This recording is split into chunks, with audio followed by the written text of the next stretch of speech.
હું ભાવેશ વોરા આપ સૌનું હાર્દિક સ્વાગત કરું છું. બરાબર, આપણે કરંટ ઇલેક્ટ્રિસિટીની અંદર એટલે કે પ્રવાહ વિદ્યુતની અંદર આગળના વિડીયોમાં છેલ્લા વિડીયોની અંદર આપણે અવરોધકતાનું તાપીય અવલંબન જોયું હતું. હવે આ વિડીયોની અંદર કોષનું વિદ્યુત ચાલક બળ, બરાબર, વિદ્યુત ચાલક બળ એટલે ઈએમએફ કહેવાય. બરાબર, ઈએમએફ એટલે ઇલેક્ટ્રોમોટિવ ફોર્સ થશે. બરાબર, ઈએમએફ ઇલેક્ટ્રોમોટિવ ફોર્સ. ગુજરાતીમાં કહીએ તો એને શું કહેવાય? તો એને કહેવાય વિદ્યુત ચાલક બળ. બરાબર, અને બીજું આવશે એના ટર્મિનલ વોલ્ટેજ. બરાબર, તો એમાં કોષનું વિદ્યુત ચાલક બળ એને ઈ વડે દર્શાવાય, ટર્મિનલ વોલ્ટેજને નોર્મલી વી વડે દર્શાવાય. આપણે તો એના માટેનું સૂત્ર જ જોવાનું છે, તો વી બરાબર આવશે ઈ માઇનસ આઈઆર, જ્યાં વી એટલે ટર્મિનલ વોલ્ટેજ, ઈ એટલે બેટરીનું ઈએમએફ, આઈ એટલે બેટરીનો આંતરિક અવરોધ, આઈ એટલે પસાર થતો વિદ્યુત પ્રવાહ, અને આર એટલે બેટરી એટલે કે વિદ્યુત કોષનો આંતરિક અવરોધ. બરાબર છે. કોઈ પણ વિદ્યુત કોષ આપણે લઈએ, વિદ્યુત કોષ એટલે આપણે રાસાયણિક કોષ સમજવાનો છે, જેના માટેની બે ઇમેજ મેં તમને બાજુમાં દોરીને આપેલી છે. આ ઇમેજ લેડ સંગ્રાહક કોષની છે. બરાબર, ઇમેજ જે તમને આપેલી છે, બરાબર, એ લેડ સંગ્રાહક કોષની છે. બરાબર, આ લેડ સંગ્રાહક કોષ છે ને એ ચાર્જેબલ સેલ છે, એને ચાર્જિંગ કરી શકાય. બરાબર છે. એટલે કેમેસ્ટ્રીમાં તમારે કદાચ આવી ગયું હશે કે ભાઈ કોષ આવે, વિદ્યુત કોષ એ બે પ્રકારના આવે. બરાબર, વિદ્યુત કોષ એટલે બેટરી જેને કહેવાય. બરાબર છે, એ બે પ્રકારના આવે. એમાં એક આવશે પ્રાથમિક સેલ, બરાબર, પ્રાથમિક કોષ, અને બીજું આવશે ગૌણ કોષ. ગૌણ એટલે એને સેકન્ડરી કહેવાય. પ્રાથમિક સેલ હોય ને એ એક વખત ચાર્જ થઈ જાય પછી એને ફેંકી દેવાના. ઉદાહરણ તરીકે પેન્સિલ સેલ. પેન્સિલ સેલ એટલે રિમોટમાં વપરાતા સેલ. પછી દિવાલ ઉપર આપણે જે ઘડિયાળ ટીંગાડેલી હોય એ ઘડિયાળની અંદર વપરાતા સેલ. બરાબર છે. એ બધા સેલ એક વખત વપરાઈ જાય પછી એને ફેંકી દેવાના. એટલે કે આવા સેલ છે ને એ બીજી વખત ઉપયોગમાં લઈ શકાતા નથી. બરાબર છે. જ્યારે ગૌણ સેલ છે, ગૌણ કોષ, એને આપણે બીજી વખત ઉપયોગમાં લઈ શકીએ. બરાબર છે. એને ચાર્જિંગ કરવાનું અને એને બીજી વખત આપણે ઉપયોગમાં લઈ શકીએ.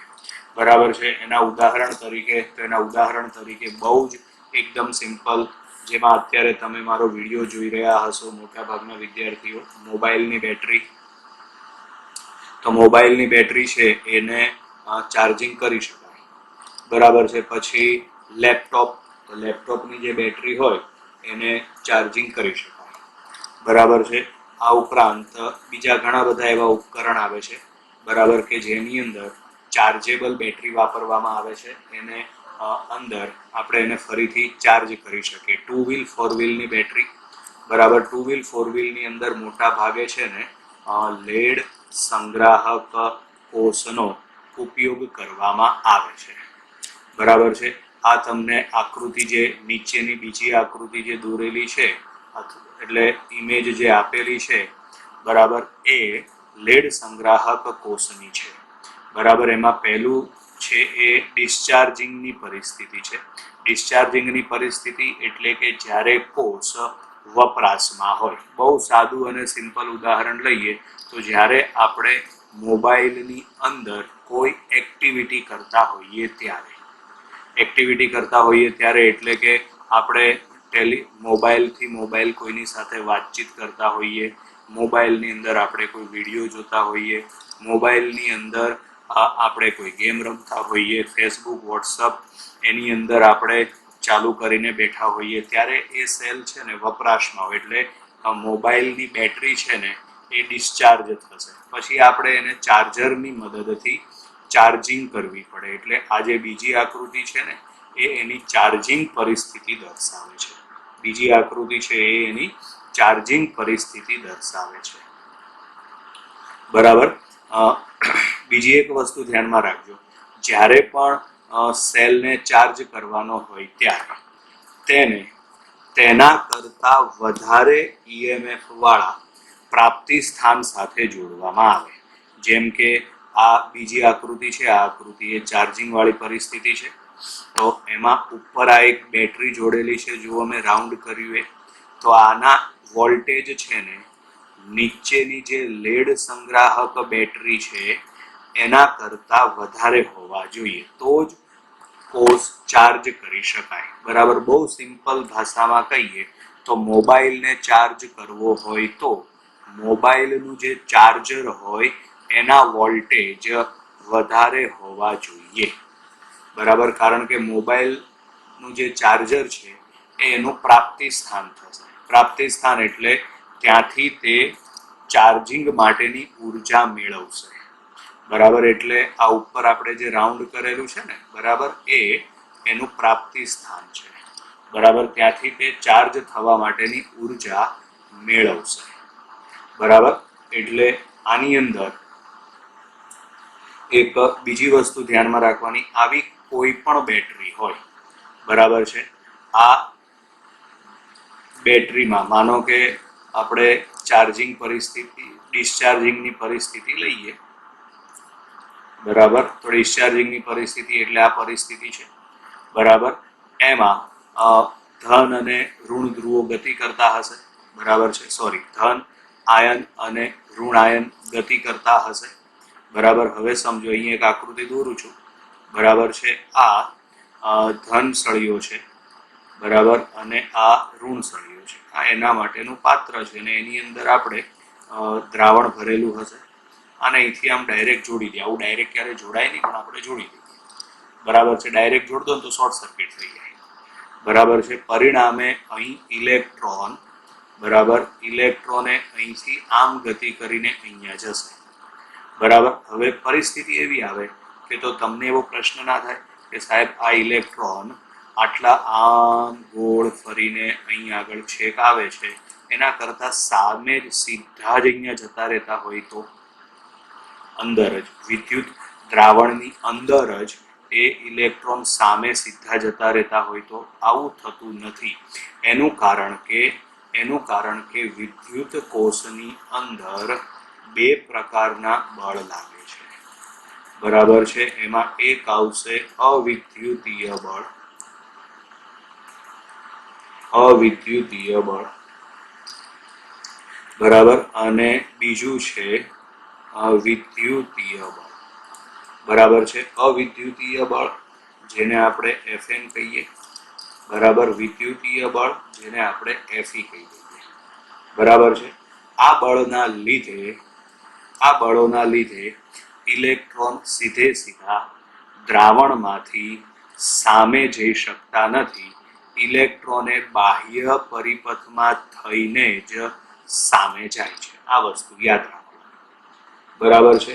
અને એક બીજી વસ્તુ ધ્યાનમાં રાખવાની, જ્યારે આ બંને બળ સરખા થઈ જાય એટલે Fn બરાબર Fe થશે.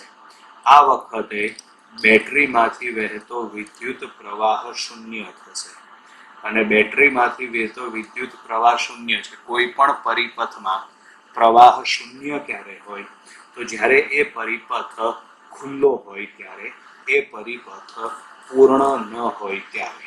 અહીં પ્રવાહ શૂન્ય છે એટલે કે પરિપથ જાણે ખુલ્લો છે તેમ વર્તે છે. પરિણામે આ પરિસ્થિતિને કહેવામાં આવે છે ઓપન સર્કિટ કન્ડિશન. બરાબર. શું કહેવાય છે આને? ઓપન સર્કિટ કન્ડિશન કહેવાય છે. જાણે કે પરિપથ ખુલ્લો હોય તે રીતે વર્તે છે. બરાબર છે. એટલે આ ચાર્જિંગ ડિસ્ચાર્જિંગની આકૃતિ તમને દોરી દીધી અને થોડી ઘણી મેં સમજૂતી આપી દીધી. હવે આમાં એક વસ્તુ યાદ રાખવાની, તમને બેટરી માટે ચાર્જિંગ પ્રવાહનું સૂત્ર બરાબર છે. તો નોર્મલી વિદ્યુત પ્રવાહ માટેનું સૂત્ર શું આવે છે?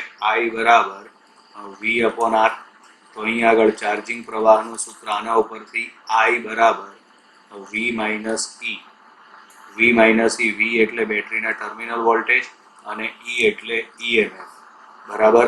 અને છેદમાં શું લેવાનો છે? અવરોધ. તો આ R એટલે પરિપથનો અવરોધ વત્તા સ્મોલ r એટલે બેટરીનો અવરોધ, આંતરિક અવરોધ જેને કહીએ છીએ ને એ. એટલે આ સૂત્ર છે ચાર્જિંગ પ્રવાહ. કયું સૂત્ર છે આ? ચાર્જિંગ પ્રવાહનું સૂત્ર છે. બરાબર. પછી બાહ્ય અવરોધમાં આપણે બહારનો અવરોધ જોડીએ R. તો બાહ્ય અવરોધમાં વપરાતી વિદ્યુત ઉર્જા અથવા તો બાહ્ય અવરોધમાં વેડફાતી વિદ્યુત ઉર્જા. બરાબર છે. જેના લીધે અવરોધ છે ને, બાહ્ય અવરોધ છે ને, એ ગરમ થઈ જાય. બરાબર છે. બાહ્ય અવરોધ પરિપથમાં જોડવો પડે એનું કારણ કે આ બાહ્ય અવરોધ શું કામ કરે? તો કે બાહ્ય અવરોધ છે ને એ કરંટ લિમિટિંગનું કામ કરે, પ્રવાહ નિયંત્રણનું કામ કરે. બરાબર છે.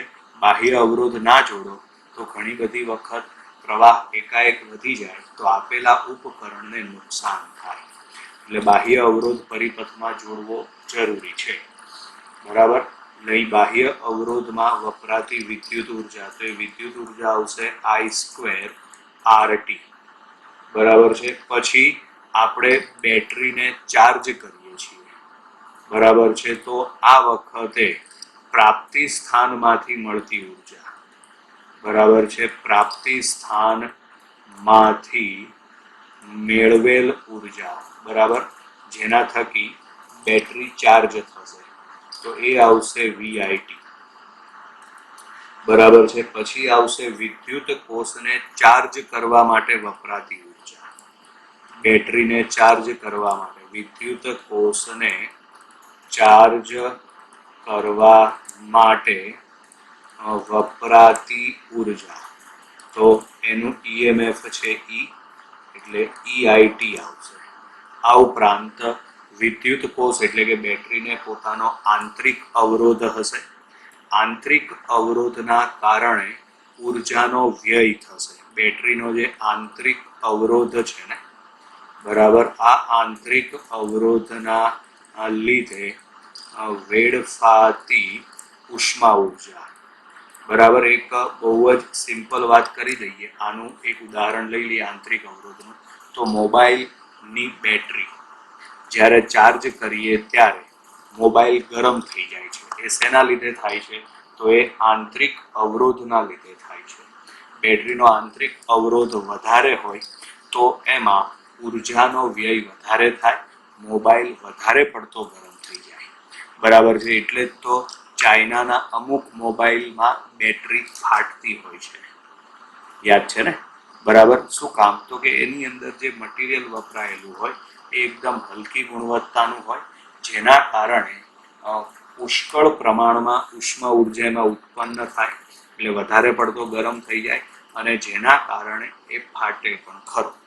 બરાબર. એટલે સ્ટાન્ડર્ડ કંપનીના અને સ્ટાન્ડર્ડ કંપનીની બેટરી વાપરવી જોઈએ, ચીલા ચાલુ બેટરી નહીં. કારણ કે ચાલુ બેટરી ઘણી વખત કિંમતમાં સસ્તી હોય પણ આવું બધું દુર્ઘટનાના કારણે મોટી કિંમત આપણી પાસેથી એ પછી વસૂલે. બરાબર. આંતરિક અવરોધના લીધે વેડફાતી ઉર્જા, તે ઉર્જા આવશે I²RT. બરાબર. આ સમીકરણ તમારે યાદ રાખવાના છે. બરાબર. આજે આપણે હવે એટલે કે આ વિડીયો લેક્ચરની અંદર હવે આપણે આ ટોપિકના રિલેટેડ MCQ આપણે જોઈશું. બરાબર. એક બીજી વાત બેટરીના ચાર્જિંગ માટેની, જ્યારે પણ બેટરીને આપણે ચાર્જ કરીએ છીએ ત્યારે, બરાબર, આ આકૃતિ બરાબર અહીં આગળ જોજો તમે. તો આ બાજુ બેટરીનો ધન છેડો છે. બરાબર. એટલે ધનને બેટરીના ધન છેડા સાથે જોડવાનું અને આ ધન છે એટલે સામેનો આ ઋણ થશે તો ઋણ છેડાને બેટરીના ઋણ સાથે જોડવામાં આવે. પ્રાપ્તિ સ્થાનના ધન છેડાને બેટરીના ધન છેડા સાથે અને પ્રાપ્તિ સ્થાનના ઋણ છેડાને બેટરીના ઋણ છેડા સાથે જોડવામાં આવે છે. બરાબર છે, આ યાદ રાખવાનું. બરાબર છે. ચલો હવે આપણે આ ટોપિકના રિલેટેડ MCQ જોઈએ. નમસ્કાર વિદ્યાર્થી મિત્રો, અત્યાર સુધી આપણે કરંટ ઇલેક્ટ્રિસિટીમાં ટોટલ 36 MCQ પૂરા કર્યા છે. હવે આ 37મા નંબરનો MCQ છે, જેની રકમ તમારી સામે છે. બરાબર, એક બેટરીનો EMF E છે. પેનનો કલર બદલી લો. આજે કંઈક થોડોક અલગ કલર વાપરીએ. બરાબર, તો ચલો આજે આપણે ગ્રીન કલર વાપરીએ. જોઈ લઈએ કેવું લખાય છે. ડાર્ક લખાય છે, ના મજા આવી આપણને આમાં. બરાબર, ચલો આમાં આ દેખાશે. બરાબર, એક બેટરીનું EMF E છે, તેની સાથે R ઓહ્મનો અવરોધ જોડતા જો ટર્મિનલ વોલ્ટેજ V મળે તો તેનો આંતરિક અવરોધ ખાલી જગ્યા. બરાબર, એટલે આપણને બેટરીનું EMF આપેલું છે E. બરાબર, એનો અવરોધ બાહ્ય અવરોધ કહેવાય. આને બાહ્ય અવરોધ આપેલો છે R. ટર્મિનલ વોલ્ટેજ આપણને આપેલા છે V. તો આંતરિક અવરોધ એટલે સ્મોલ r શોધવાનો છે. તો એ સ્મોલ r શોધવા માટે V બરાબર આવશે E માઇનસ IR. આમ તો સીધું સૂત્ર છે, પણ તમને જે ઓપ્શન આપેલા છે ઓપ્શનમાં I નથી આવતો કોઈ જગ્યાએ, તો સમીકરણમાંથી I ને દૂર કરવા માટે I બરાબર થશે V અપોન R. આ કિંમત તમે સમીકરણમાં મૂકી દો એટલે V બરાબર શું આવશે? E minus V upon R into small r થશે. બરાબર, હવે તમારે સ્મોલ r ને સૂત્રનો કર્તા બનાવવાનો છે. બરાબર, તો સ્મોલ r ને સૂત્રનો કર્તા બનાવવા માટે આ પદને સામે લઈ જાઓ. બરાબર, એટલે V plus V small r upon capital R બરાબર E થશે. આ V સામે જ V કોમન કાઢો એટલે V1 plus small r upon capital R બરાબર E. આ V છેદમાં જશે એટલે 1 plus small r upon capital R બરાબર થશે E અપોન V. બરાબર, આ એક પણ સામે જશે તો એ પ્લસ છે તો શું થઈ જશે? માઇનસ, એટલે small r upon capital R બરાબર થશે E અપોન V બરાબર -1. હવે છેદમાં કેપિટલ R છે, એને સામે ગુણી નાખો એટલે સ્મોલ r બરાબર થશે R બરાબર E અપોન V -1. હવે તો આ આપણને સ્મોલ r મળી ગયો, પણ આવો કોઈ ઓપ્શન આપેલો નથી, તો શું કરો? કૌંસ છોડી નાખો, તો સ્મોલ r બરાબર થશે E into capital R upon V minus capital R. બરાબર છે. આ ઓપ્શન એટલે આ આપણો જવાબ આવી ગયો. આ જવાબ કયા ઓપ્શનમાં છે એ જોઈ જુઓ, તો એ છે એ ઓપ્શનની અંદર, એટલે 37મા MCQ ની અંદર જવાબ આવશે એ. ચલો નમસ્કાર વિદ્યાર્થી મિત્રો, 38મા MCQ માં છે એક વિદ્યુત કોષ વડે અવરોધ R1 માંથી t સમય માટે વિદ્યુત પ્રવાહ પસાર કરવામાં આવે છે. હવે આ જ કોષ વડે આટલા જ સમય માટે અવરોધ R2 માંથી વિદ્યુત પ્રવાહ પસાર કરવામાં આવે છે. આ બંને કિસ્સામાં ઉત્પન્ન થતી જૂલ ઉષ્મા સમાન હોય તો વિદ્યુત કોષનો આંતરિક અવરોધ ખાલી જગ્યા.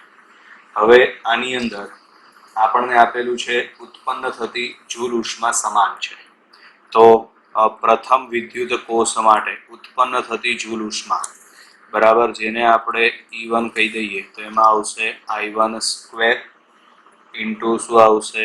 R1 ઇન્ટુ શું આવશે? T. બરાબર છે. બંને માટે સમય સરખો આપ્યો છે એટલે T લઈ લઈએ. એવી જ રીતે બીજા વિદ્યુત કોષ માટે, તો બીજા વિદ્યુત કોષ માટે E2 બરાબર I2 square R2 into T. બરાબર છે. હવે આપણે આમાંથી I1 અને I2 ને દૂર કરવા પડે. એનું કારણ કે જે ઓપ્શન છે એમાં ખાલી R1 અને R2 જ આપેલા છે. બંનેને તમે સરખાવશો કારણ કે જૂલ ઉષ્મા રકમમાં સરખી આપી છે. પરિણામે તમને જે બે સમીકરણ દેખાય છે E1 અને E2 ના, એમાં E1 બરાબર E2 થઈ જશે. સરખાવશો એટલે શું થશે? T ઉડી જશે, એટલે I1 બાકી વધે અને સામે I2 બાકી વધે. બરાબર. એને દૂર કરવા માટે તમે એક સિમ્પલ અહીંયા આગળ પરિપથ વિચારી લો. આ બેટરી છે પ્લસ માઇનસ, આ એનો આંતરિક અવરોધ છે સ્મોલ આર, આ બાહ્ય અવરોધ છે કેપિટલ આર. આ વખતે વહેતો વિદ્યુત પ્રવાહ છે I. બરાબર. તો બોલો આના ઉપરથી I નું સૂત્ર શું આવે? તો I બરાબર આવશે E upon small r plus capital R થશે. બરાબર છે. આમાં બીજી એક વસ્તુ ધ્યાનમાં રાખો, વિદ્યુત કોષ એનો એ જ છે, બદલાતો નથી. એટલે એનો મતલબ એમ થાય કે EMF એનું એ જ આવશે. બરાબર. એટલે અહીંયા આગળ I1 બરાબર આવશે E upon small r plus R1. એવી જ રીતે અહીંયા આગળ I2 બરાબર E upon small r plus R2. બરાબર. I1 અને I2 ની કિંમત મૂકીને તમે બંને સમીકરણને સરખાવી દો.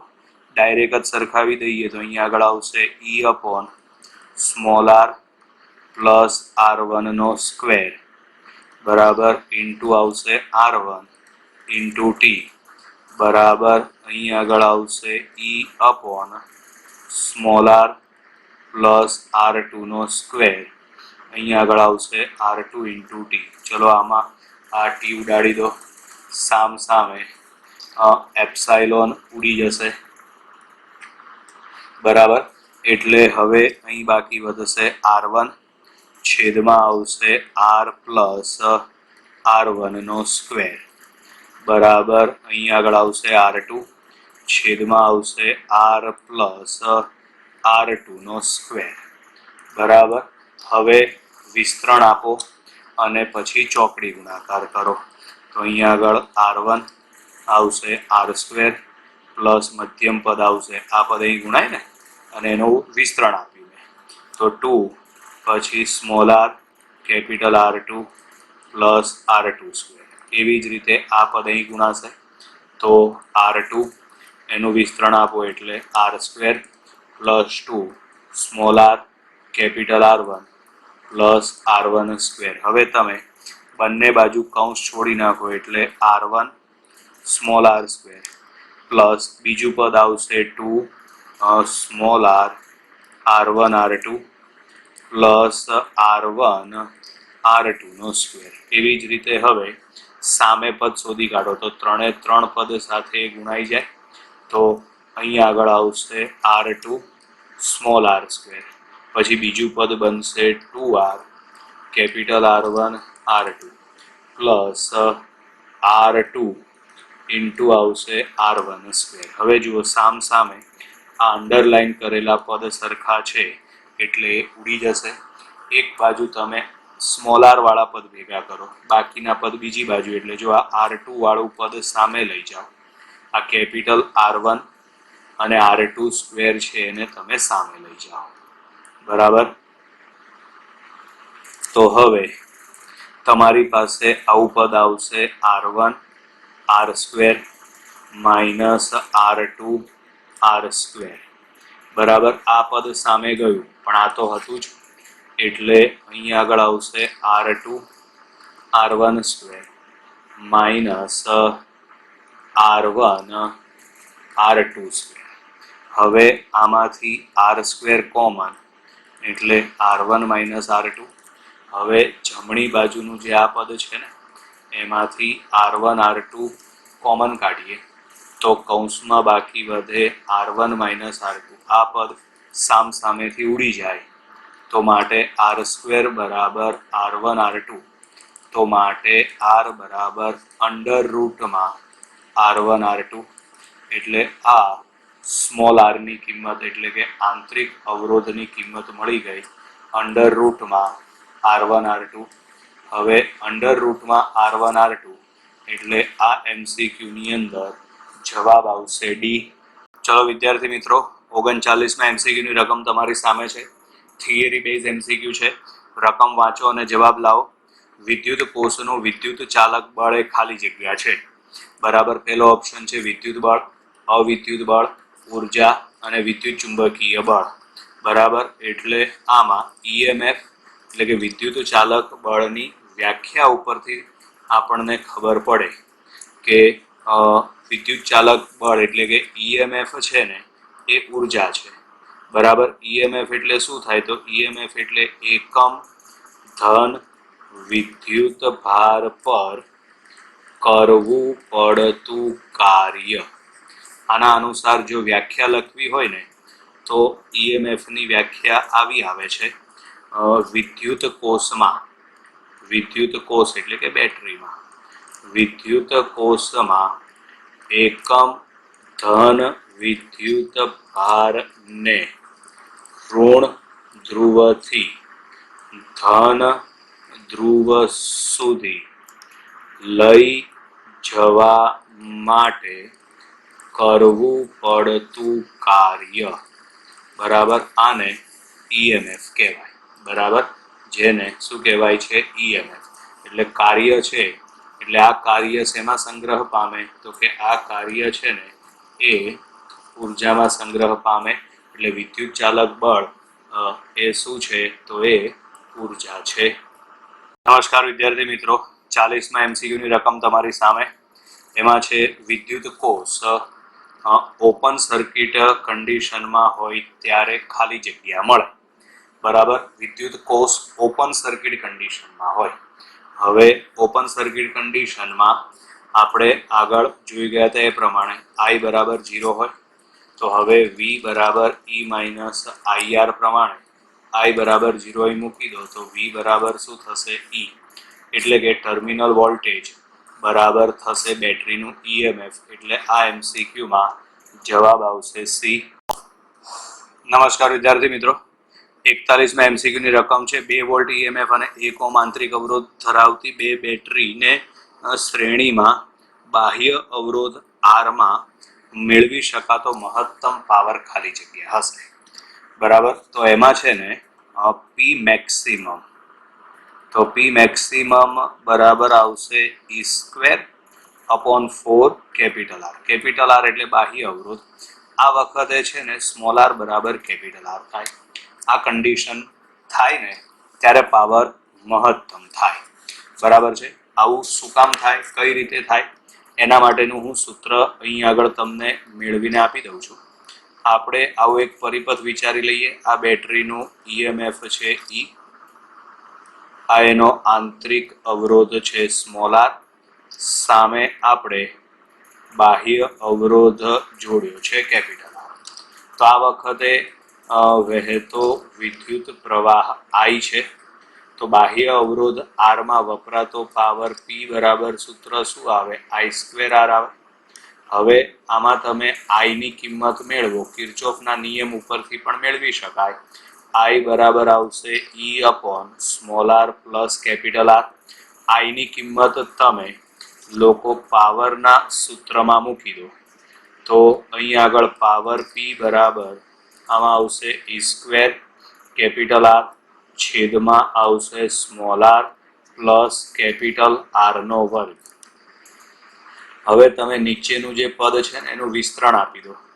વિસ્તરણ આપો એટલે E² કેપિટલ R બરાબર છેદમાં આવશે small r² plus 2 small r capital R plus આવશે r².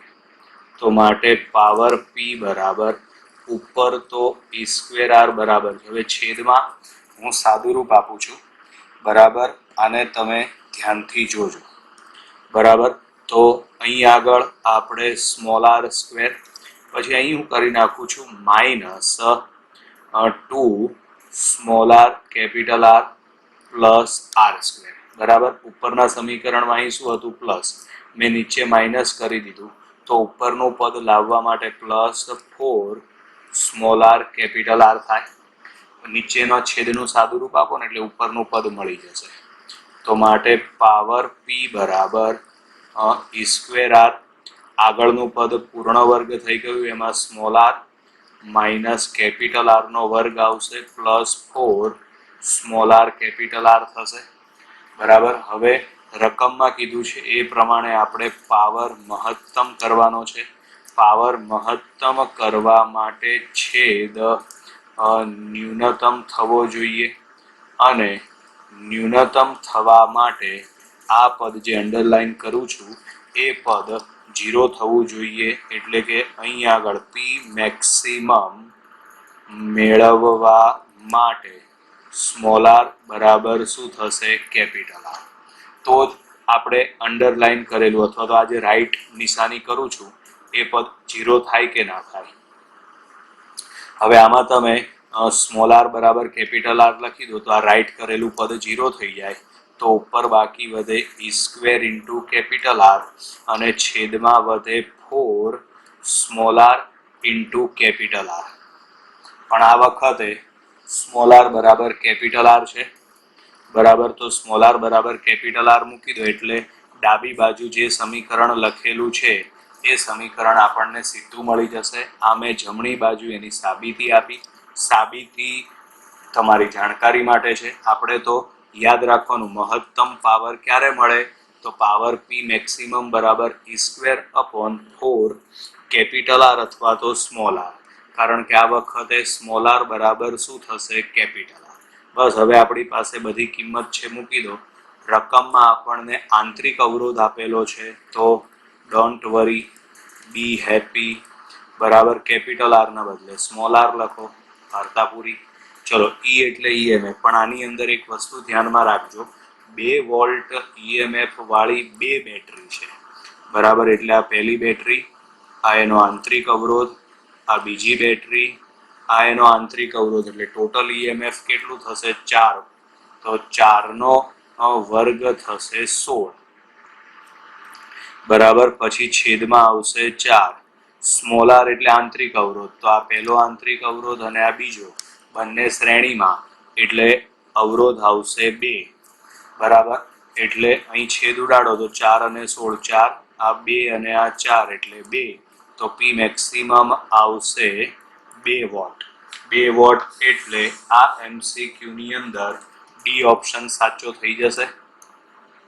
ચલો, નમસ્કાર વિદ્યાર્થી મિત્રો. 42મો એમસીક્યુ છે, એક વિદ્યુત કોષનું ઈએમએફ. તો ઈ બરાબર 2.2 વોલ્ટ. તેની સાથે 5 ઓહ્મનો અવરોધ. અવરોધ આર બરાબર 5 ઓહ્મ. જોડતા કોષના terminal voltage. Terminal voltage V બરાબર 1.8 વોલ્ટ. તો આંતરિક અવરોધ એટલે આપણે સ્મોલ આર શોધવાનો છે. બરાબર. તો અહીં આગળ ટર્મિનલ વોલ્ટેજ વી બરાબર શું આવશે? ઈ માઇનસ આઈઆર. તો આઈઆર બરાબર થશે ઈ માઇનસ વી. તો સ્મોલ આર બરાબર થશે ઈ માઇનસ વી અપોન આઈ. હવે આ સમીકરણમાં કિંમત લખવા માટે પહેલા આઈ ની કિંમત મેળવવી પડે. તો આઈ બરાબર વી અપોન આર થશે ઓહમના નિયમ પ્રમાણે. વી એટલે વોલ્ટેજ આવશે 1.8, અવરોધ આર થશે 5. તો માટે વિદ્યુત પ્રવાહ આઈ બરાબર કેટલો જવાબ આવશે? વિચારો.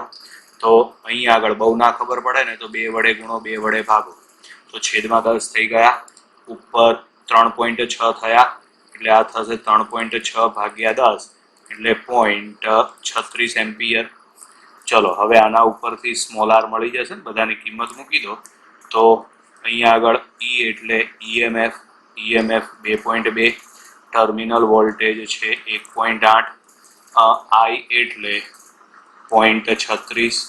બંનેની બાદબાકી કરો. 2.2 માઇનસ 1.8 બરાબર. એટલે અહીં આગળ ઉપર બાકી વધશે 0.4, છેદમાં આવશે 0.36. બરાબર. એટલે અહીં આગળ 0.40 વિચારી લો અને છેદમાં તમે 0.36 વિચારી લો. એટલે આમાં 40 ભાગ્યા 36 લખાય. 4 વડે ભાગ ચાલી જાય, 10 અને છેદમાં શું આવશે? 9. તો 10/9 ઓહ્મ થશે. 10/9 ઓહ્મ એટલે 42માં એમસીક્યુમાં એ જવાબ આવશે. નમસ્કાર વિદ્યાર્થી મિત્રો. 43મો એમસીક્યુ તમારી સામે છે. એમાં છે કોઈ એક વિદ્યુત કોષના ધ્રુવો સાથે 4 ઓહ્મનો અવરોધ જોડતા વિદ્યુત પ્રવાહ 0.75 એમ્પિયર મળે છે, બરાબર. પણ 10 ઓહ્મનો અવરોધ જોડતા EMF 3.75 વોલ્ટ મળે છે.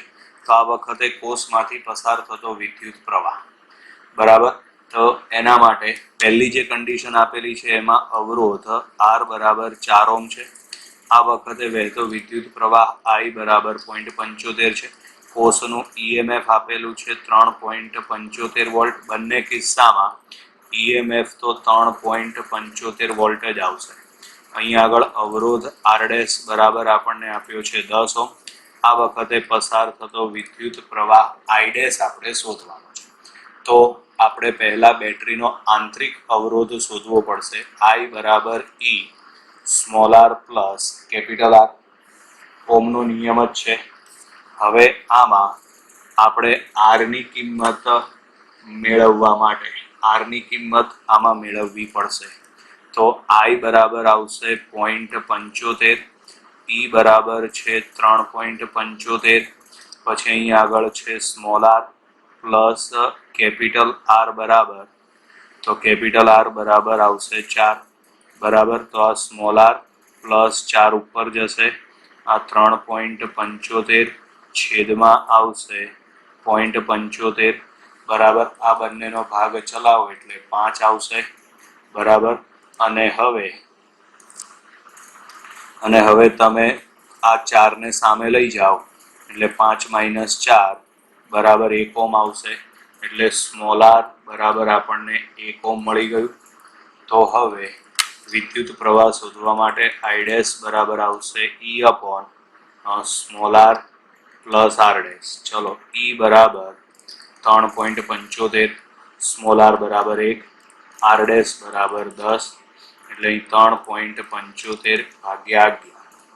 હવે આમાં જો સીધે સીધું આપણે સાદું રૂપ ના આપી શકતા હોઈએ તો આપણે વિચારવાનું, છેદમાં 10 હોત તો જવાબ શું આવે? 0.375. છેદમાં 11 છે એટલે જવાબ આવશે 0.375 કરતા ઓછો, બરાબર છે. તો 0.375 કરતા ઓછા આપણી પાસે બે જ ઓપ્શન છે, A અને B. પણ એમાં એ ઓપ્શન છે ને એમાં ડિફરન્સ મોટો આવે છે, કારણ કે 0.25 છે. એટલે આ MCQ ની અંદર જવાબ આવશે B ફોર બોમ્બે.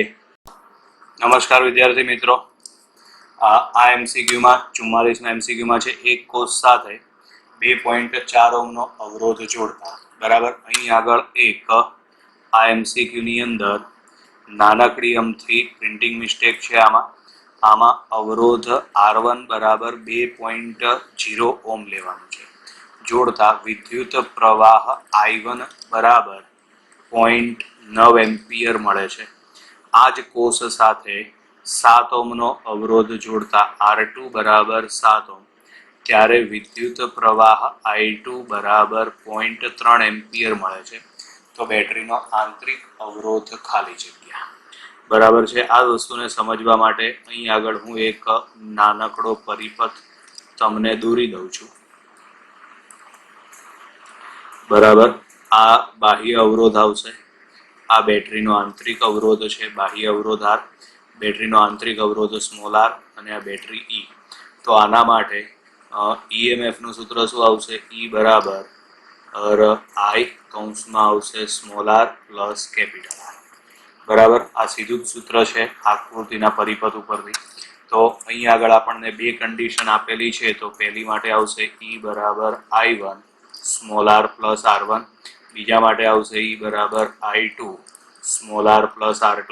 બંનેને એકબીજા સાથે સરખાવી દો એટલે અહીં આગળ આવશે I1 small r plus R1 બરાબર I2 small r plus R2. હવે આમાં કિંમત મૂકી દો. I1 બરાબર 0.9, R એટલે આંતરિક અવરોધ શોધવાનો છે, R1 બરાબર 2, I2 બરાબર 0.3, સ્મોલ r આપણે શોધવાનો છે, R2 બરાબર 7 છે. હવે આ 0.3 અને આ 0.9 ઉડી જાય એટલે 3 બાકી વધે, બરાબર. હવે કૌંસ છોડી નાખો એટલે 3r પ્લસ 6, સામે આવશે R પ્લસ 7, 6 આ બાજુ જાય, r સામે જશે એટલે આવશે 3r - r બરાબર 7 - 6. 3r માંથી r બાદ કરો એટલે 2r, 7 માંથી 6 બાદ કરો 1, તો માટે r બરાબર 1/2 એટલે કે 0.5 ઓહ્મ. 0.5 ઓહ્મ એટલે 44માં MCQ ની અંદર જવાબ આવશે બી.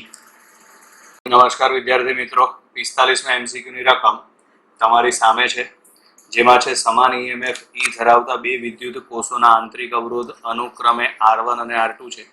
આ બે વિદ્યુત કોષોને બાહ્ય અવરોધ R સાથે શ્રેણીમાં જોડેલા છે. બરાબર છે. પ્રથમ વિદ્યુત કોષના બે છેડા વચ્ચેનો વિદ્યુત સ્થિતિમાનનો તફાવત 0 મળતો હોય તો અવરોધ R નું મૂલ્ય. બરાબર, એટલે અહીં આગળ આ એક બેટરી છે, આ એનો આંતરિક અવરોધ, આ બીજી બેટરી છે, આ એનો આંતરિક અવરોધ, એ બધાને આપણે બાહ્ય અવરોધ સાથે જોડેલ છે. આ બાહ્ય અવરોધ R, આનો અવરોધ છે R2, આનો અવરોધ R1, બરાબર, આનું EMF E, આનું EMF E. તો આનું કુલ EMF કેટલું થશે? તો આનું કુલ EMF થશે 2E. બરાબર છે. આનો કુલ અવરોધ કેટલો થશે? તો કુલ અવરોધ થશે capital R plus small r1 plus small r2. બરાબર. હવે શું કહે છે? પ્રથમ કોષના બે છેડા વચ્ચે વિદ્યુત સ્થિતિમાનનો તફાવત 0. પ્રથમ કોષ એટલે આ થશે, આના બે છેડા વચ્ચે વિદ્યુત સ્થિતિમાનનો તફાવત એટલે એના ટર્મિનલ વોલ્ટેજ છે ને એ 0 થાય છે. તો V1 બરાબર શું આવશે? E માઇનસ અહીં આગળ આવશે I R1. આ સૂત્ર બનશે. તો આની અંદર આપણે ઘટતી કિંમત કઈ છે? તો આની અંદર આપણી પાસે ઘટતી કિંમત છે વિદ્યુત પ્રવાહ I. બરાબર. તો વિદ્યુત પ્રવાહ I બરાબર શું આવશે? 2E upon capital R plus small r plus R2. બરાબર. હવે I ની કિંમત તમે અહીં મૂકી દો, તો માટે V1 બરાબર આવશે E માઇનસ, ચલો I ની કિંમત લખો એટલે આ થશે 2E R1 છેદમાં છે R plus R1 plus R2. બરાબર. પરંતુ રકમ પ્રમાણે તો V1 બરાબર 0 છે, એટલે 0 બરાબર E માઇનસ 2E R1 છેદમાં આવશે R plus R1 plus R2. બરાબર. હવે આ માઇનસ વાળું પદ છે સામે જશે તો પ્લસ થઈ જશે એટલે 2E R1 બરાબર